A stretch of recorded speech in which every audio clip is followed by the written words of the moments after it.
We love it raw! Hi, this is We Love It Raw with A.S. Caldero, Chris Coury, The Future, and V-Ness. Please subscribe, listen, share, tag, make people hear this. This is a great show. Thank you guys. We love you. We love it raw!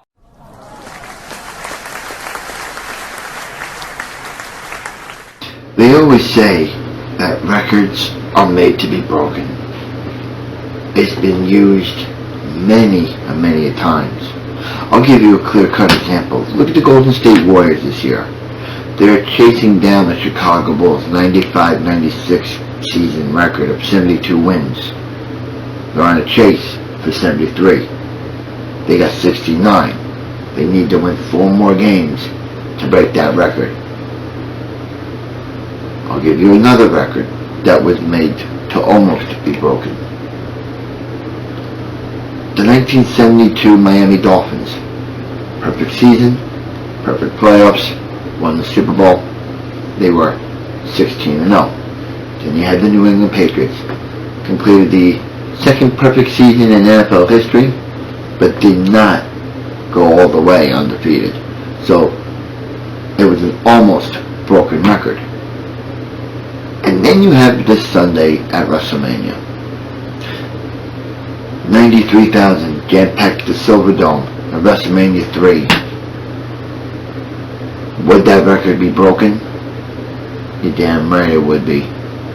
Because a record crowd of 101,763 jam-packed the home of the Cowboys AT&T Stadium to set a brand new all-time WrestleMania attendance record. And that was only the beginning of what was going to be a night that we will all never forget. And that, ladies and gentlemen, leads us to the very special We Love It Raw. This is the WrestleMania review.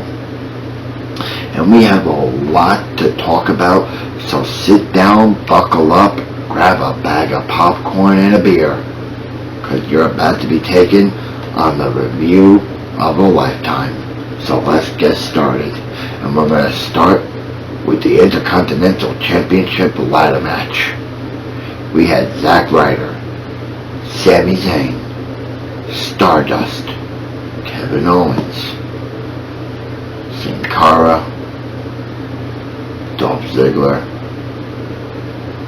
and The Miz, all vying to become Intercontinental Champion in their own mind, trying to beat Kevin Owens, which a lot has had problems doing in the past. And this match was fantastic. Every ladder match I've seen at WrestleMania does not disappoint.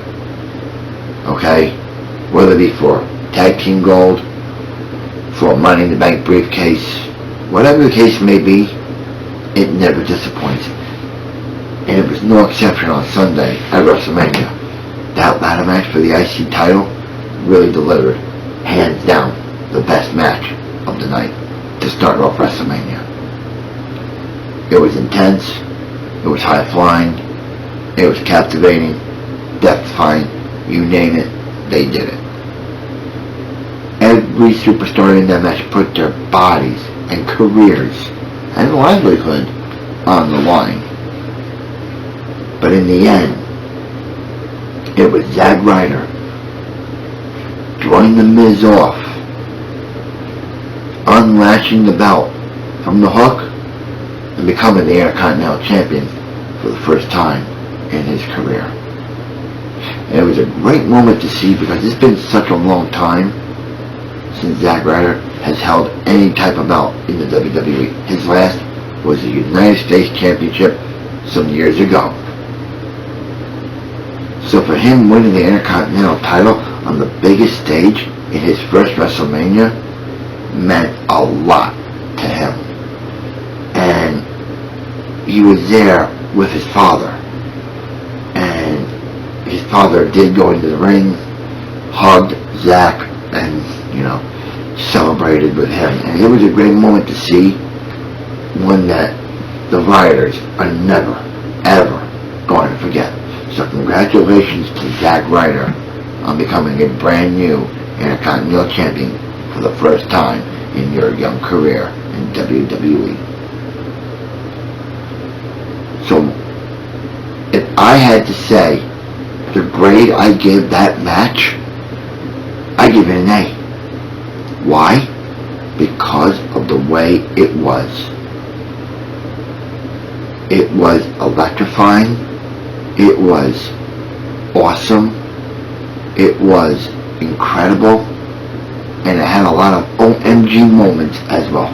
So that's why, if I had to grade that match, I'd grade it an A. But that's not the only thing that happened at WrestleMania. No, we had a lot of matches going down Sunday night. So stay seated and fastened, because the ride is only going to get better.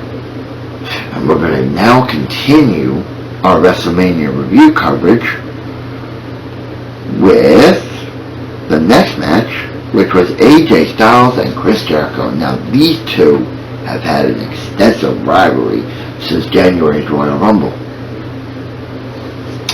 Since AJ Styles made his debut in the WWE at the Royal Rumble as entrant number 3, Chris Jericho has been taking note of the rise in popularity of one AJ Styles. Now, one would think a wrestler like Chris Jericho, and we know what he's capable of, would he take lightly to the rise in popularity in over 2.5 months being in the WWE to the popularity he has gained? Well, we were all led to believe that he would graciously accept the fans' reaction to AJ Styles. But as time went along, it got to Chris Jericho. And then the mind game started, and then it led to one thing after another, back and forth, week after week, until Raw hit Brooklyn last month, and the match was made. So, Sunday at Mania, it was Jericho and Styles, and it was pretty good. It wasn't like the first match that led off WrestleMania, but it was, fairly decent. Not many OMG moments in that match, but, for a first time at WrestleMania like AJ Styles, he did great, okay? I'm sure the nerves and the bugs were there, but it was the veteran style and the ring presence of Chris Jericho that did pull off the win over AJ Styles. So, I would say probably put this rivalry to rest after Mania, but knowing WWE, they have a tendency to push it out a little bit more, so we'll see what happens. But it was a good win by Jericho and a pretty good showing by AJ Styles at WrestleMania. The grade I would give this match, I'd give it a B-. Well, a B- to B+. Why? Now, here's my reasoning why I would give it a B- to B+. It was because of the lack of action in that match, and it was sometimes boring, because there was really nothing big to really talk about. That was just an extended rivalry. I feel that there would have been a little bit more action and high-flying stunts. I would have given it an A-. But knowing that there was a little action, a little this, a little that in the match, that's why I'm giving it, a B+. But it's still a good grade. But it's hard to top a match that lives off WrestleMania with a match after an inspiring, incredible match. So it was a good try by WWE. Came up a little short, but still a great try. So then we got New Day, and they're going against the League of Nations. Now, this has been a rivalry that's been gaining popularity since it started. So, we see a box of burritos on stage, and the box topples over. Now, when New Day pops out, they're decked out in golden gladiator-esque type gear. Now, for all you Dragon Ball Z fans, you would already know that it was paying homage and tribute to Dragon Ball Z. And I'll point something out to this. Look at Xavier Woods' hair. It was exactly like Vegeta's. So, I really liked how they did that in honor of Dragon Ball Z. So, that was really good and really well thought of by New Day. So they're cutting a promo to the League of Nations, or as they want to call them, the League of Booty. So, once they got into the ring, it was a pretty decent match. Okay? It was fairly decent, but the League of Nations did win and they got a pinfall to secure the win. But here's where it got really interesting. After that, the League of Nations, or the League of Booty, as New Day calls them, grabs the mic, and they cut, I think, a pretty decent heel promo to the League of Nations, and I really liked it, because it really brought out and showed who the League of Nations really are. But what really made this get better was when the League of Nations said, that there's nobody out there, no team, nobody, no person on earth that can topple the League of Nations. So with that, you hear HBK's music, and the crowd just erupted, thinking, wait a minute, why is HBK's music playing? He was there. He made an appearance. And he was in gear, nonetheless. So you're thinking, wait a minute, did Shawn Michaels come out of retirement for one night? He did. But then you hear Mick Foley's music come, and the reaction got louder.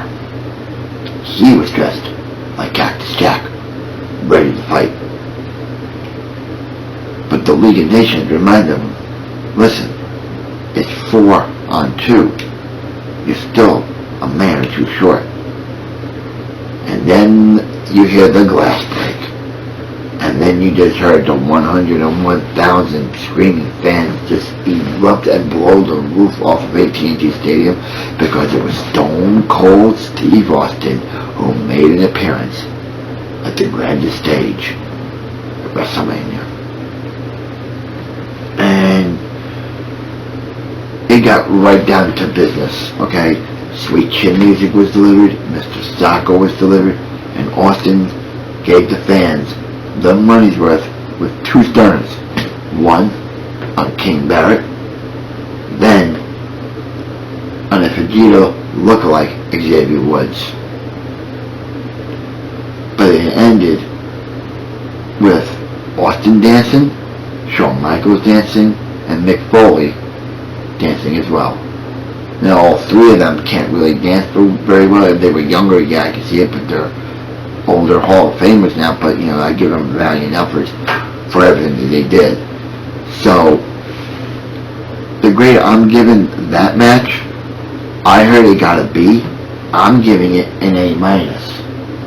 The reason why I'm giving it an A- is because of the Austin HBK Foley segment that took place after the League of Nations pulled off a win.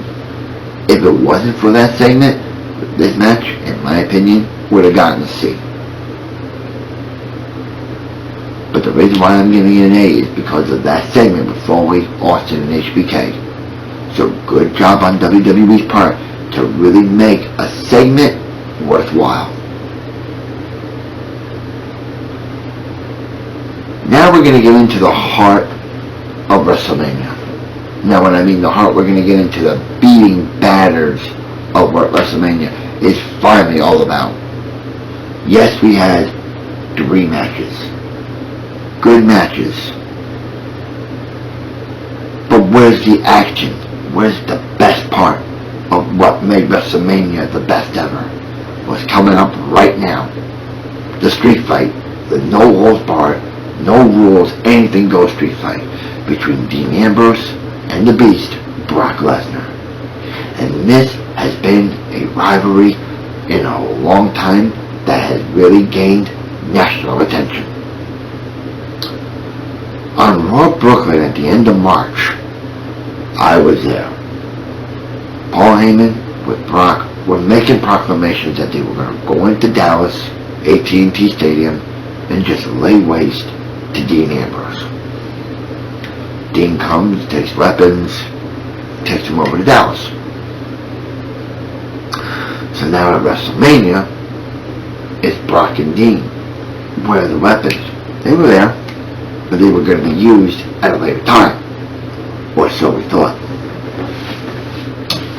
It was basically a one-sided affair with Brock and Dean, because Brock took really 95% control of that match, but Dean also got some shots in too, and then the weapons were starting to be used. A kendo stick, a barbed wire baseball bat almost got used, and others were being used too. Chairs, I mean, you name it, they were using it, and it phased out Brock Lesnar quite a bit, but it really didn't completely phase him out, because, you know, while Dean did get like maybe, I would say 10-15 minutes worth of shots in, and getting a little bit of the upper hand, but it was Brock after that that just said, you know what, playtime is over, I'm hungry, you're going to be fed. And Brock would just hit an F5 and then just take Dean Ambrose to like 13 suplex cities before finally picking up the win over Dean Ambrose. It was a valiant effort on Dean's part, but he forgot the one commandment that Paul Heyman always said: "Thou shalt not aggravate the ninth mayor of Suplex City, Brock Lesnar." So while Brock did get the win, I do give a lot of credit to Dean Ambrose. Now, what grade am I going to give that match? I read that it got an A+. I would give it a B-. Here's my reasoning why. It was not a street fight. Okay? It was nothing like that. A street fight means you would go out into the crowds, into the backstage area, break stuff. It was not like that, okay? That was the worst street fight, ladies and gentlemen, I have seen in my life, or at WrestleMania. Why they put down that chair is beyond me. Hell, I'm going to go on record and change my grade from a B- to a C+. If it would have been a legitimate street fight like it was supposed to be, it would have been raised up to a B- or B+. But I'm giving it the C+ grade that I'm giving it because of the way the term street fight was used. And that match failed to live up to the expectations that was brought out by WWE. Now we have the Divas triple threat match. Charlotte, Becky, Sasha. What was used to be the 4 horsewomen is now the Trio of 3. And these girls are taking over the WWE Women's Division by storm. For almost a year, they have put the Women's Division back on the map. And what I really liked was the entrance by Sasha Banks. Now, you hear her theme song on television when you go to these arenas to watch it live, and you're always wondering, who is that girl that does her theme song? We found out Sunday it was Raven Felix. Look her up. She's a legend in hip-hop, okay? Very beautiful, very, very talented. In fact, I have a friend of mine who works in the industry.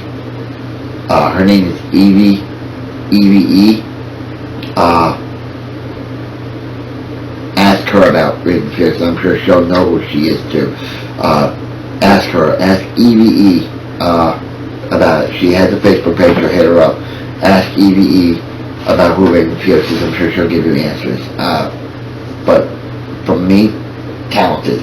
So she's out singing the Sasha Banks theme song, and Snoop Dogg is there, the newest member to the WWE Hall of Fame. Now, he's singing a rap version of Sasha Banks' theme song, and he mentioned the word family. And the reason why he mentioned the word family is because Sasha Banks is the cousin to Snoop Dogg. I didn't know that, and I know a lot of you had no clue that she was a cousin to a rap legend like Snoop Dogg.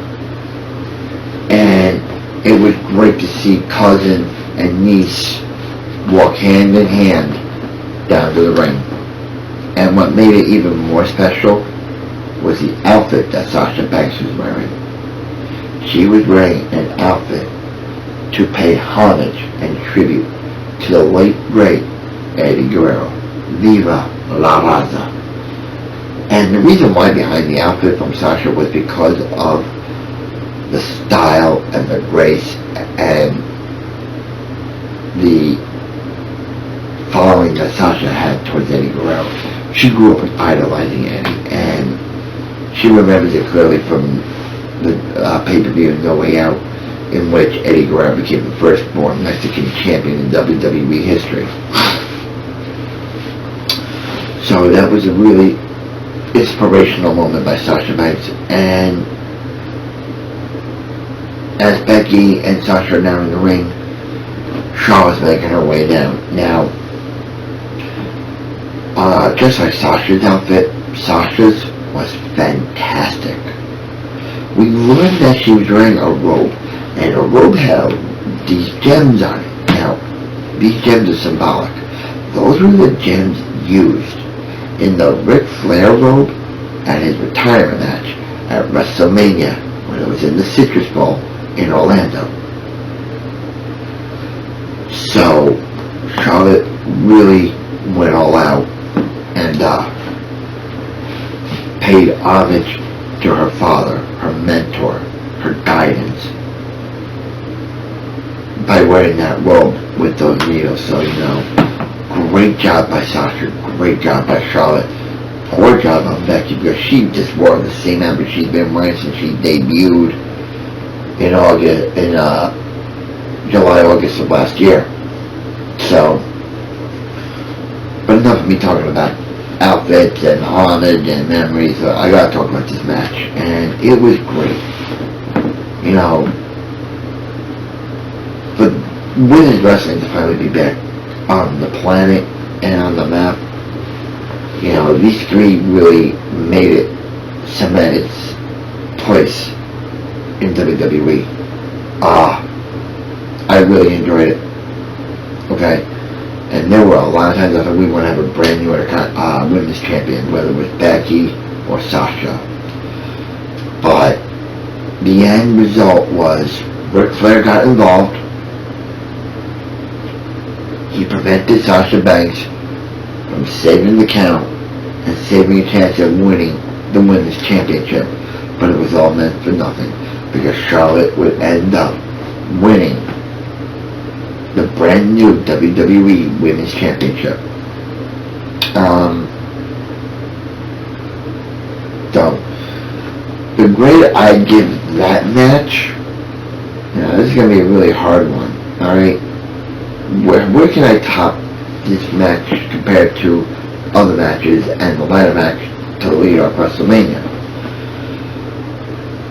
I read that it got an A, and I agree. The reason why is because of the glitz and the glamour that was displayed by Sasha and Charlotte at WrestleMania.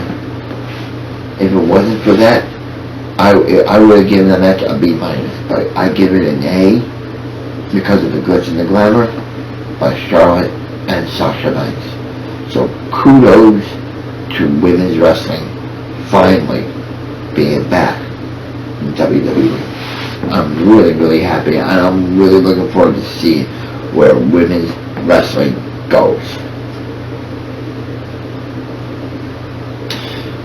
So with that, we're going to go into what was billed as Legacy versus Control.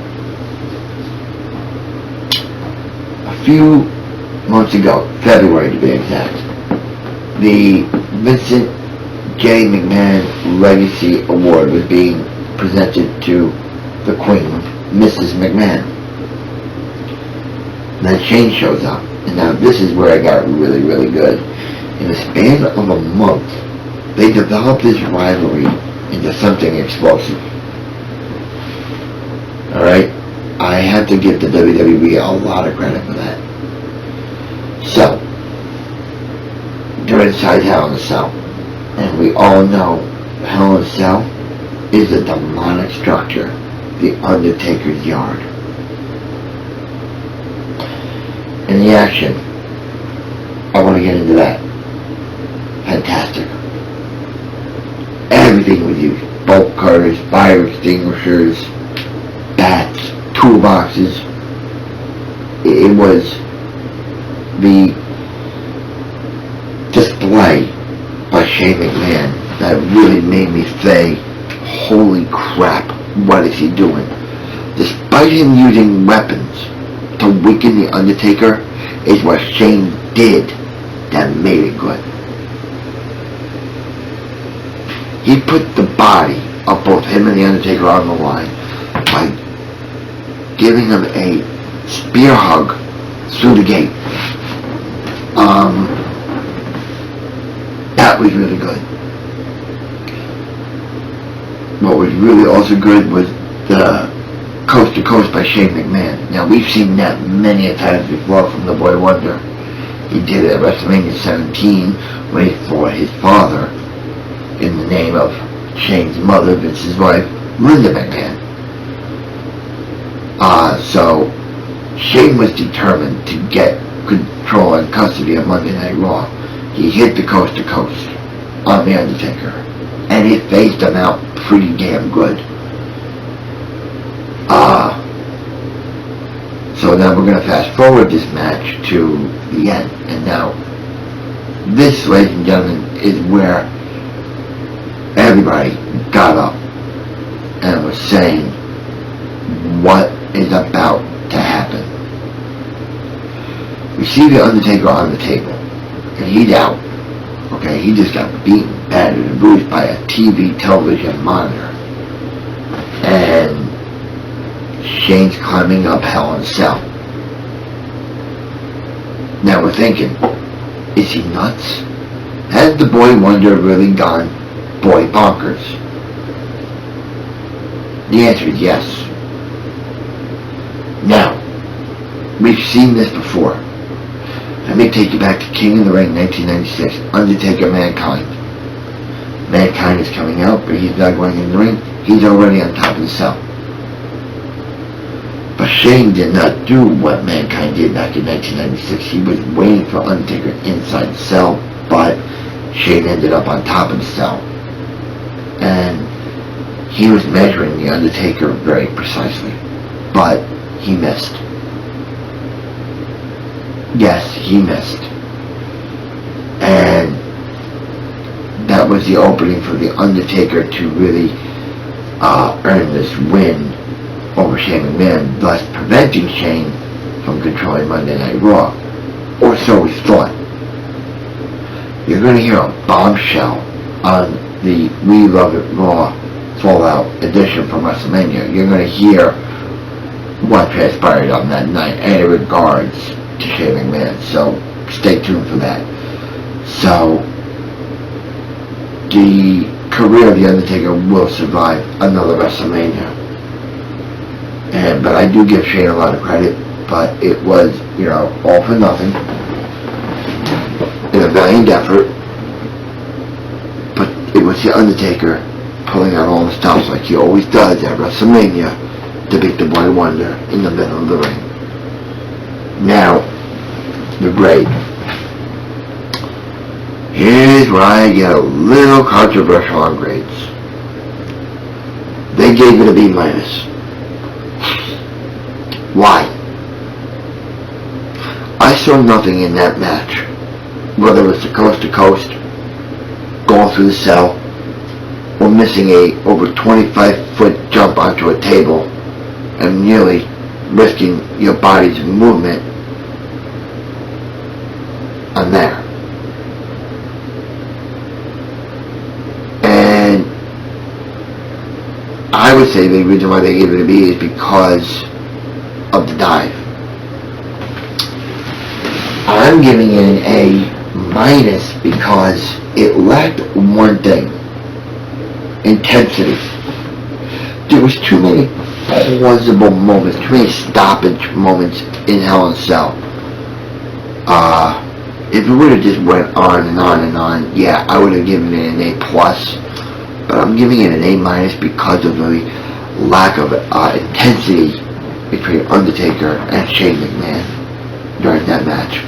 So, great match, but it was the lack of the intensity that drove the match to getting an A from me.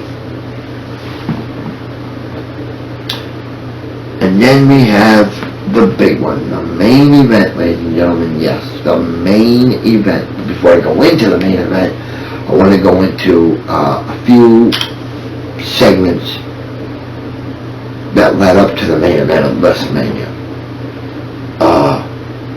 The Andre the Giant Memorial Battle Royal was not won by Big Show.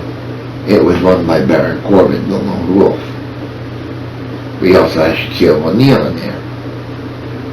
So, I'm going to give that a quick matchup with the D, because it was boring. They should do away with the Andre the Giant Memorial Battle Royal, so I give that a D. Then we had The Rock, and he announced the record-breaking crowd of 101,763 inside AT&T Stadium. Okay.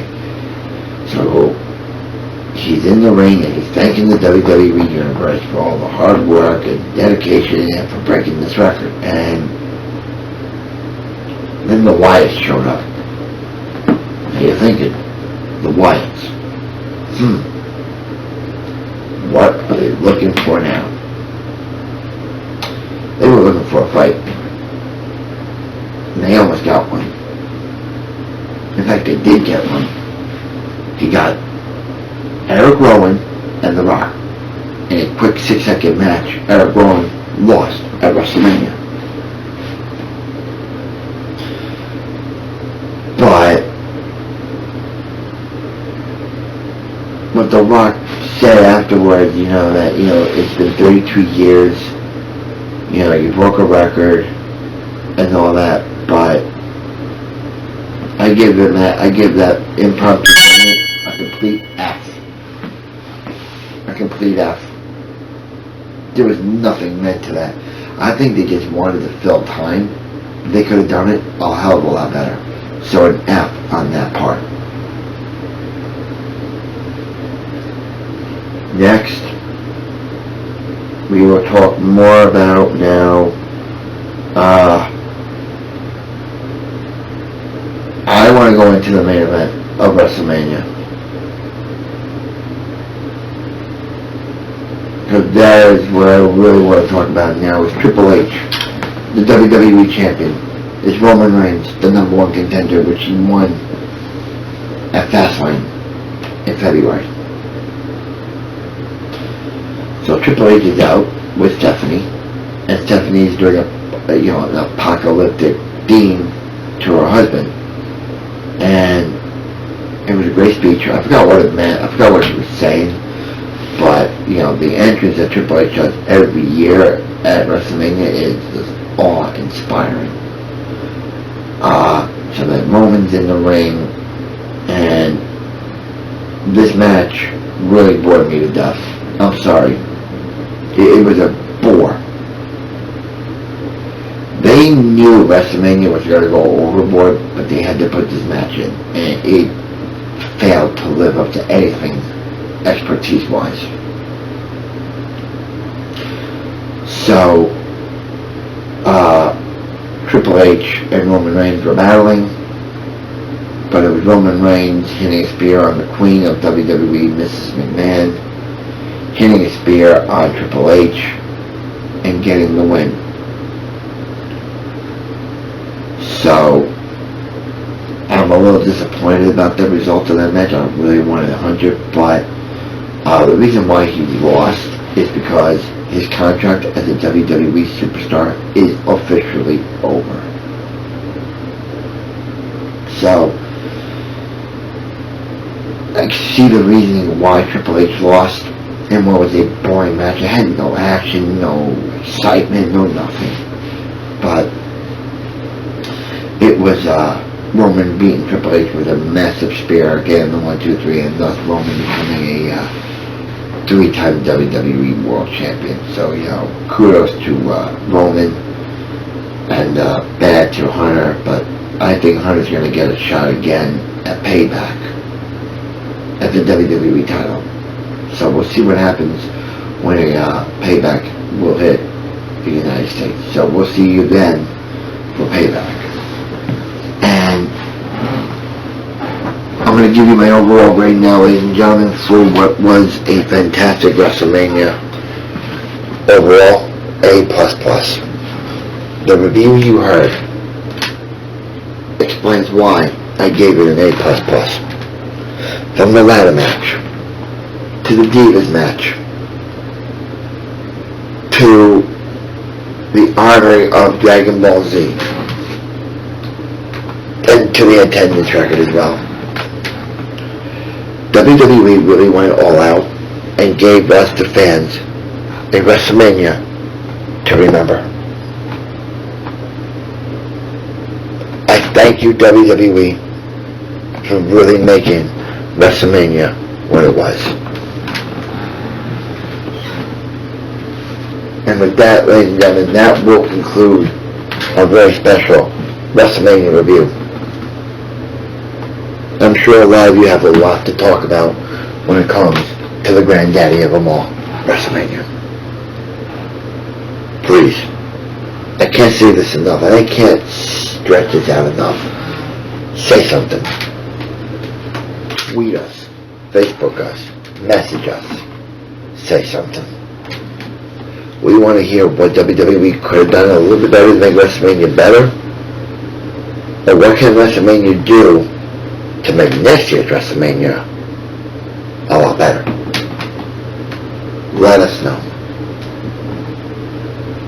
And speaking of next year's WrestleMania, it's in the Citrus Bowl again in Orlando, Florida on April 2nd, 2017. So, that'll be our next WrestleMania review on We Love It Raw, April 2nd, 2017.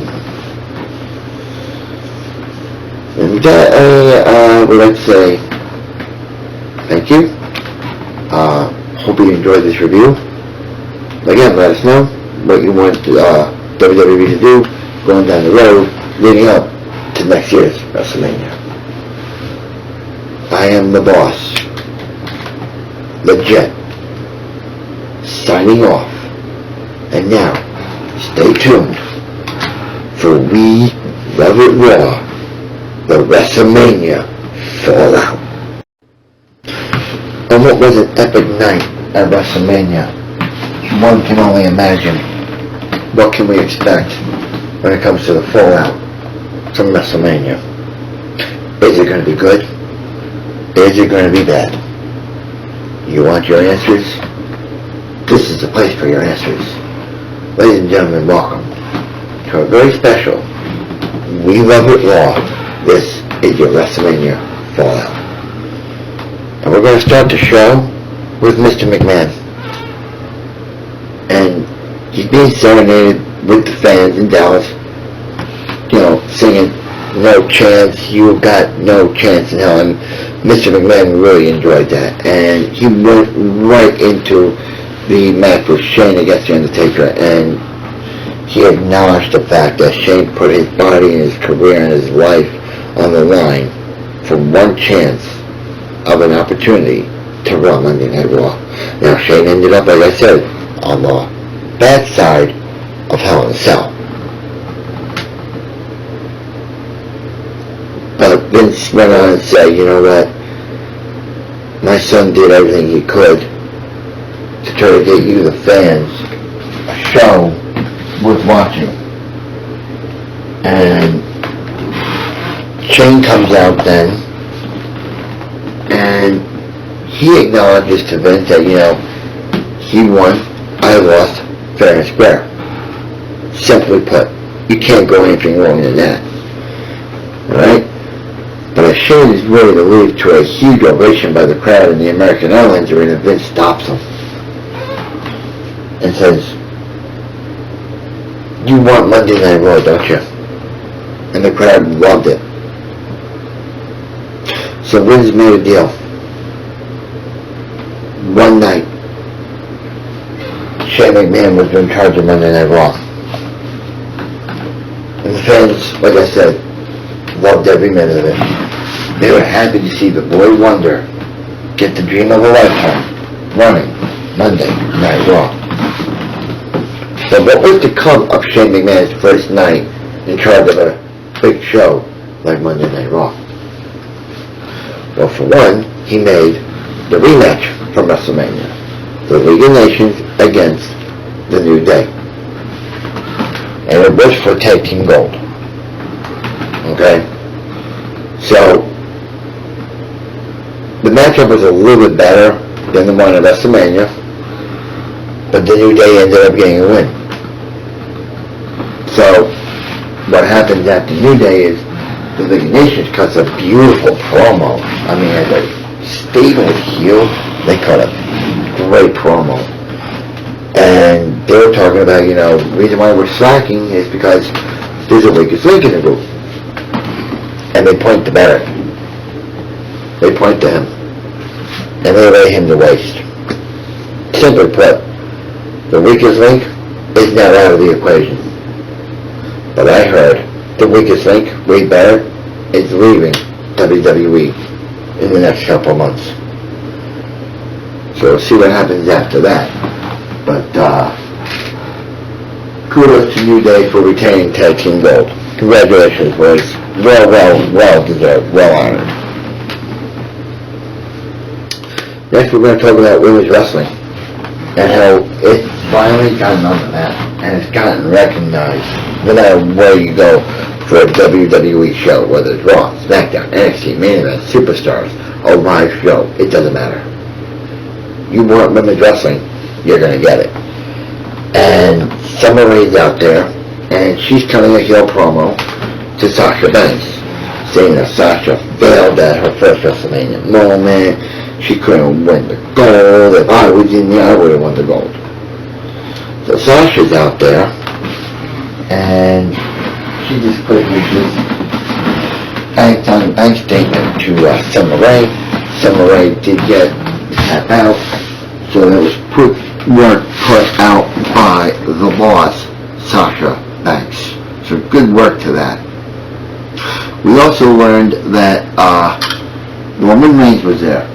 Now, I know a lot of you do not like him, including myself, including my friend Mark.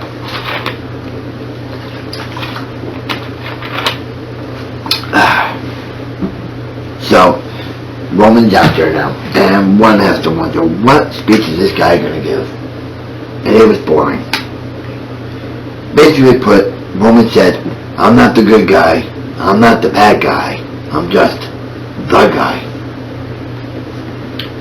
And he said right into an open statement, if anybody wants a chance at my WWE title, you want it, come and get it.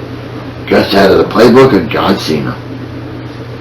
Now, who would take a golden opportunity and try to take the WWE title away from Roman? Turned out, it wasn't one person, it was four. Yes, four. Sammy, Jericho, Owens and AJ Styles. Now, what's to come of that? You're about to hear a boring speech from a boring champion, and you come in to possibly making a name for yourself as the WWE champion. I'm interested to see where that one goes. So, they're all hitting each other, they're all laying waste to each other, and Roman's just sitting there, and he's just gloating with the WWE title around him, and he's just saying, you know what, I get to sit here all day and just let you two jackasses or four jackasses just beat each other to shreds, and that's what he did. Alright? He did, however, hit a spear to Y2J to close out this boring segment. So there is a challenge out there by Roman Reigns for anyone out there to take the WWE World title away from him. It's going to be a tough effort, but I think it will be done. It's going to give it some time. Next, we're going to talk a little bit in depth with Baron Corbin and Dolph Ziggler. Now, Baron Corbin, like I mentioned at the Wrestlemania review show, he's a guy from NXT. He is the Andre the Giant Memorial Battle Royal winner. He's known as the Lone Wolf. He likes to go at it alone. He likes to ride along. He likes to drive along. He likes to live along. He likes to do everything alone. And this match seriously had no real meaning to it. It ended up in a double no contest, meaning nobody won the match, no, there was no clear winners. But what I did like was Baron Corbin's actions after the match with Dolph Ziggler. They drove up in this match, I think, into a pretty decent rivalry, but it was the aggression that really caught my eye with Baron Corbin. He really destroyed Dolph Ziggler after the match. He was going to make sure that Dolph is out of any equations for a championship match, whether it be NXT or in WWE. So, pretty good moment in that part, but I want to see where they're going to develop this Baron Corbin character after that stunt with Dolph Ziggler. So, one can only see. A WrestleMania rematch moment, Zack Ryder and The Miz. Now, it's turning into a little bit of a rivalry, not a big one, but this is a WrestleMania rematch moment. And the WrestleMania rematch moment, again, lacked what was supposed to happen on Monday Night Raw. Miz did pull off the win. He's now a 5-time Intercontinental Champion. He did confront Zack Ryder's dad, and Zack Ryder's dad shoved him. He then got slapped. And then you see Maurice. Now, you're probably thinking, wait a minute, Maurice is back in WWE? Not so fast. I haven't heard anything about Maurice being back in WWE. But it was good to see her make the appearance and defend her husband, The Miz. And, it was a distraction, basically, saying, I'll do this, you do that, you slap him, I'm going to look in awe, I'm going to cover the champion, I'm going to be an Intercontinental Champion, and that's the sequence that really did happen. Okay? The sequence was Maurice getting slapped by AJ's dad, okay, and then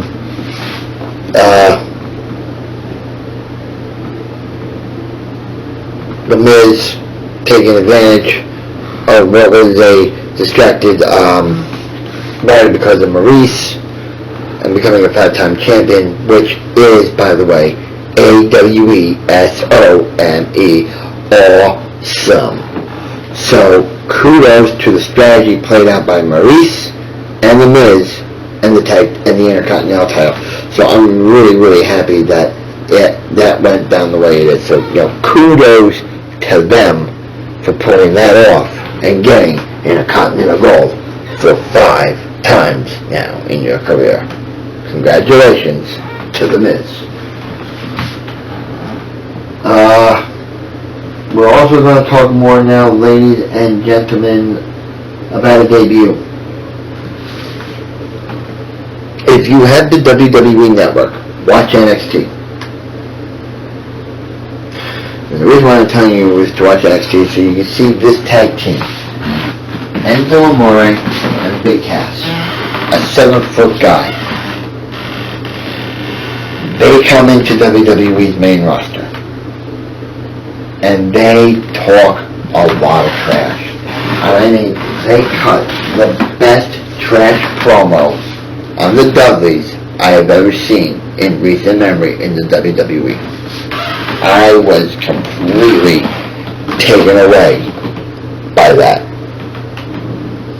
Calling the Dudleys geriatrics, calling the Dudleys wannabes, lacklusters, and even calling them SAWFT soft. And the Dudleys took exception to that, but it did not matter.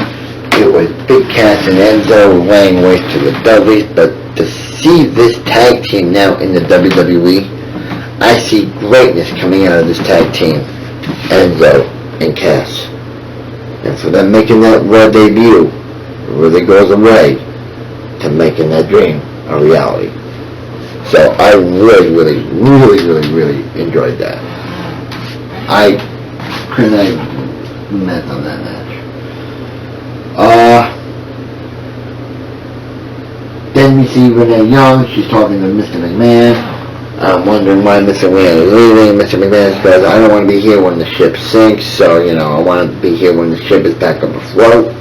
So off went Mr. McMahon in that segment. And then, let's talk about this fatal 4-way match to determine who's going to be the new #1 contender for the WWE Championship. We have Kevin Owens. We have AJ Styles. We have Chris Jericho. Will we have Sami Zayn? The answer is no. He got brutalized by Kevin Owens during a backstage interview and was unable to compete. So now I can wonder, was Shane going to leave it as a triple threat match, or was he going to make it a fatal 4-way like it was originally planned to see who faces Roman for the WWE Championship? And it was still made a fatal 4-way match, okay? We saw rivalries continue. We saw new ones be made. We saw a lot of good action. It was a pretty decent main event. Well, the surprise that I remember, that I got, was AJ Styles being the new #1 contender for the WWE Championship. So one can probably imagine they're going to give the belt, I think, to AJ, which I think he made a terrific champion in WWE. So, but that's not going to take place till Payback. So watch out for Payback and results on this show. Let me see, is there anything else I want to talk about? Basically no. It wasn't a good Raw. It was an okay, decent Raw. I gave you the best review I could because there was really not much action going on. So I hope you like it, and remember, please let us know. Get active into the show. Say what's on your mind. You got something, say something. We're here to really, make this show what it is for you, not just for us, but for you. Okay, that is our job, and we will not stop until we are successful, giving you what we want, the best reviews out there today. And that's going to do it for what was a lackluster fallout from Wrestlemania. I am going to just sign off because I really have nothing else to say about this type of Monday Night Raw. I was expecting a lot better. So, until next week, ladies and gentlemen, remember, keep it real and keep it raw. I am the boss, signing off.